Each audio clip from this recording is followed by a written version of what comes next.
Welcome back to MVM. Today we have a review for a game that we've had for quite some time. This one is a hidden movement game. It is 2 to 5 players. It's called Hunt for the Ring from Ares Games. This is unique because each player or groups of players, one side is playing Frodo and company, trying to get to one of 3 different locations at the start of the game. And then the board flips while the Nazgûl being played by either one player or up to 4 other players is trying to hunt them down. Yeah, it's super interesting. This is by the same group that did Letters from Whitechapel. Yeah.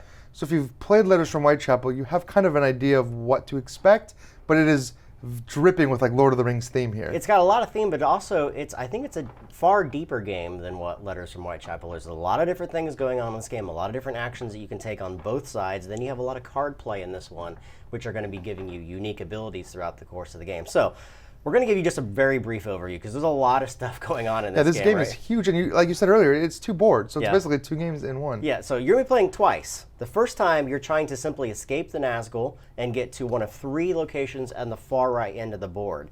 One of them is, of course, the iconic Bree where the prancing pony is, where they made it to in the movies. So we're supposed to meet Gandalf.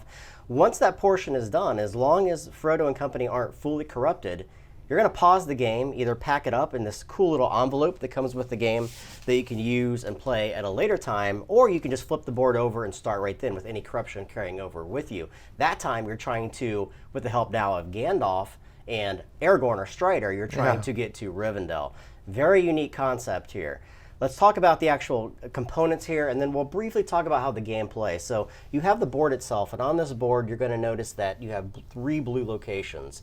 At the start of the game, Frodo is going to pick one of those 3 locations. Well, it's random, actually. You've got 3 to choose from, and there's a cool little spot on the board to mark my starting location. So once that is done, the Nazgûl player, whether it's one player or multiple players, they're going to divide up their Nazgûl and decide who's going to control each one. Each of these are color coordinated with their own card and their own miniatures. And then they're going to place them in one of several different locations where the Nazgûl can start on the far right-hand side of the board. What they're trying to do is collapse these 2 areas together and find Frodo. The board itself is broken into 3 different main sections that are noted at the top of the board, and then each of these sections is broken into numerous different areas. That's used because there's certain parts in the game where the Nazgûl player can do a perception check to try to figure out which of these areas or sections that the company is located at that time. I think it's a pretty unique concept, considering you can search either the area or the section. Yeah. It's like the sections are huge, Yeah. and finding him in there, like, sure, he's in section 1. That doesn't really help you. Yeah. But if you really want to narrow it down and take a gamble, Yeah. and he's like that would be devastating for Frodo. It can help tremendously. On the left-hand side of the board, you're going to notice the movement path. Frodo, in the first part of the game, has 16 turns to make it to the far right side of the board. If he doesn't, game over, they lose.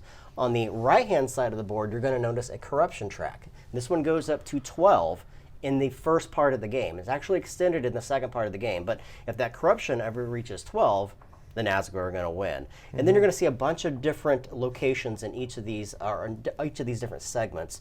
You have locations where allies could be located. Allies are going to help the company. You have paths. You have dots, so these are locations you're going to be able to move through. You have simple paths. You have roads, which are going to help the Nazgûl move a little bit faster through the course of the game. And then you have dark locations. These are going to benefit the Nazgûl player if they have any of their Nazgûl in those particular locations. There's also a huge set of cards. You have 2 different sets of cards on the company side and 1 set of cards on the Nazgûl side. The company side is going to have a first part of the game set of cards and then a second part of the game set of cards. These are going to help them do a variety of different tasks to help them move Frodo in secret across the board. And then on the Nazgûl side, you're going to have sorcery cards. There's a ton of these sorcery cards. They're used for both the first and the second part of the game. These are going to be drawn in very specific steps by using dice, which the Nazgûl player are going to have. All these dice are going to key off some of their different special abilities through the course of the game. And they also have the opportunity of getting a Lord of the Nazgûl dice, which is going to be introduced in part 2 because you have the big baddie coming out at that portion as well. Cool. Also, you're going to have Gandalf, who's going to be introduced in part 2. You have some path cards. These are going to be introduced in part 2 because part 1 and part 2 are very different in how you play them. In part 1, the company is going to be deciding where they go. Yeah, it's super interesting. Like, your hidden movement is all trying to get Frodo and company across the board. Yeah. But when you flip it, I, as the Fellowship player, choose a path card, Yeah. and they're locked into that path. At random. Yeah, well, I get to choose from like a kind of a couple. Yeah. And every time we move down the movement track, I have to follow that movement. However, Gandalf is running around in secret, and I'm marking those moves down. Gandalf knows where the party's going to be because I can look ahead, and he can try to move ahead and maybe block the Nazgûl or do some other cool effects on the board. Yeah, and also Gandalf moves in Secret 2 and Part 2. So we're kind of skipping all over the place here. The last thing I want to point out, and there's a lot of other tokens that we're going to explain as we explain the gameplay, is this special ability card for the Nazgûl. You're going to notice a variety of different special abilities that are going to unlock through the course of the game, depending upon, in Part 1, if I'm able to search out specific ally locations, which are all the ones with the banners, and find tokens that have been placed on your side of the board in secret. Yeah, it's interesting in that this first game almost feels like a setup for the second game. Yeah, absolutely. You know, you as the Nazgûl, sure, maybe you want to try to corrupt Frodo, but if you can find all of those investigation tokens, you get into the second game with a fully powered up sheet, and that gives you a huge advantage going into the second game. Big flexibility through the course of the game. So the game is very simple to play. You're going to play over possibly 16 different rounds in the first part of the game. We'll explain that right now. Across the bottom of the board, you're going to notice 2 day phases and then a night phase. During these phases, the company player is going to be able to take their action first. Once that's done, each of the Nazgûls is going to take an action. Go ahead and talk about how the company actions work. Yeah, it's super interesting in this game, the way movement works. Yeah. Because that's the number one thing. You're always moving Frodo. And if you notice on the board, you have these circular spaces, which are locations, and you also have these dots, which indicate wilderness.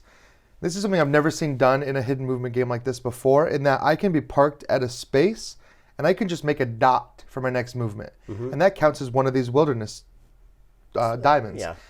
When I want to move, I count how many turns I've spent in the wilderness, and I can move up to that many diamond spaces away. I don't have to plan where I'm going. I just have to basically bank those moves and maybe hang out in location 17 for 3 turns, and then I can move basically wherever I want from there. So yeah, so for basically what he's saying right now is if he banks 2 dots, that could be 2 dots in this direction or 2 dots in this direction. And it's completely up to him to make that decision when it's on the turn to be able to move next. The cool thing here is, though, as the Nazgûl player, if I search in 17, no matter where he is in the wilderness, if that's the last location or number that he's placed on his board, I found him. Yeah, so it's very interesting having to make that decision, because you could even bluff and stay there longer and make it seem like you're cashing in 4 or 5 different moves, when really you're only moving 2 extra spaces, right? Yeah. So it can really throw the Nazgûl off, but if you hang out there too long, they're going to find you, especially if you're in the middle of the board. Yeah. So on a player's turn, as the company, you have to move. Yeah, That's the you one thing always have to place. move, and then you have the option of playing one of these ally cards. And these cards do a ton of different things. They add ally tokens to the board, which can block locations, keep them safe from the Nazgûl. They can give you extra moves. They can give you extra tokens and actions and let you draw more cards. Like, there is a ton of variety in what these cards do, both in the first and second game. At the start of the round for the Nazgûl phase, they're going to roll all of their dice, and in this case, they're rolling just their black dice at the start of the game because they haven't quite got the Lord of the Nazgûl yet. Any of the icons that show up as the wild icon are going to allow the company player to be able to get one of those tokens to be able to cast things into play. Yeah, it's kind of interesting. You're getting a huge benefit with those wilds, but I'm charging up my points as well, so that's kind of cool. On my turn, or the Nazgûl side, each player determined by the turn order token. So if you're just one player, you're going to do them in a very specific order that are laid out at the beginning. If you have a group of people, it's going to be determined by whoever has this first player token. But on their turn, they're simply going to move the Nazgûl that they have in front of them, and then they're going to either do a search for free, or they're allowed to play one of their sorcery cards, which are the cards on the Nazgûl side that give them giant benefits as well. Now, searching is pretty simple. They're simply going to say, hey, I'm at location, say for instance, 22. Have you been to this location? And they're going to look at their board and say yes or no. If they have, I have the ability to mark that location and say, I know if they've been in this area. If they say no, I don't put anything there. Maybe I make a mental note that, hey, they haven't been to this location with one of the other numerous tokens that are within the game. Or instead of doing a free search, I can do one of multiple different actions that are on my Nazgûl sheet as well. And there's 4 different types of actions that you can take. These are performing a hunt. That means physically trying to beat down Frodo or attack him basically if he's in that location. You can do a perception check. Again, that's guessing the segment or the area that he's in. Or play a sorcery card if I have a die that's able to use it. Now, all three of these powers are dependent upon the dice that I rolled. So there may be turns where I can't do a hunt, for instance, because I haven't rolled any swords, or I can't do a sorcerer, play a sorcery card because I haven't rolled any of the dice that have the Nazgûl hand on it. So all those are dependent upon the dice that I roll. And that's why the wilds are so powerful. Yeah. But also those dark locations. If you're in a dark location, you can use any die to play a sorcery card or to draw a sorcery card. Yeah. So I don't really like the Nazgûl hanging out in those dark locations. Yeah. So you're going to do that where the company is going to take a turn, and then all the Nazgûl take a turn, and then we're going to go to the next day. We're going to repeat that process, and then we go to the night phase, and now the company has a decision. Yeah, the night phase is super interesting. The company gets to decide if you want to rest, in which case you restore corruption, or you get to decide if you want to push on. Yeah. And if you push on during the night, you get that extra move, but everything that the ring wraiths do at night is considered a hunt. Yeah. There's no searching. So if you find me at night, it's very bad for Frodo. Yeah. Also, during the nighttime, the Nazgûl have the ability to move a little bit faster. So their basic movement is up by 1, which allows them more flexibility to be able to find Frodo and move around the board. And you're going to play this round after round until, as we said, there's a couple different ways the first game can end. If Frodo is made all the way to one of the 3 end locations, either A, B, or C at the end of the board, before the 16th round, you're going to wrap up that game. Any corruption is going to carry over to the next round. You flip the board and some new cards and new elements are introduced. Or if the corruption track has reached 12, that's going to end the game. Or Frodo hasn't made it that far, that's going to end the game as well. The second game is very, very different than the first game. And as we said, your decisions, you no longer are plotting the points that you wish to go to. That's right. It's all predetermined, but you get to move Gandalf around, which is kind of cool. And if Frodo's ever caught, you get the option of either continuing on your current plot or discarding that plot card and drawing another one, and now you're taking a different route. Right. So you do have a little bit of flexibility. You're not stuck, because if you could figure out my route, then I'm basically in trouble. But if I can change my route, maybe it takes me from the top of the board down to the bottom of the board, and now you have to quickly readjust your strategy and try to find me again. Yeah. Let's talk about the review. I know we didn't talk about attacking. We'll talk about attacking during the review portion of it as well. Yeah.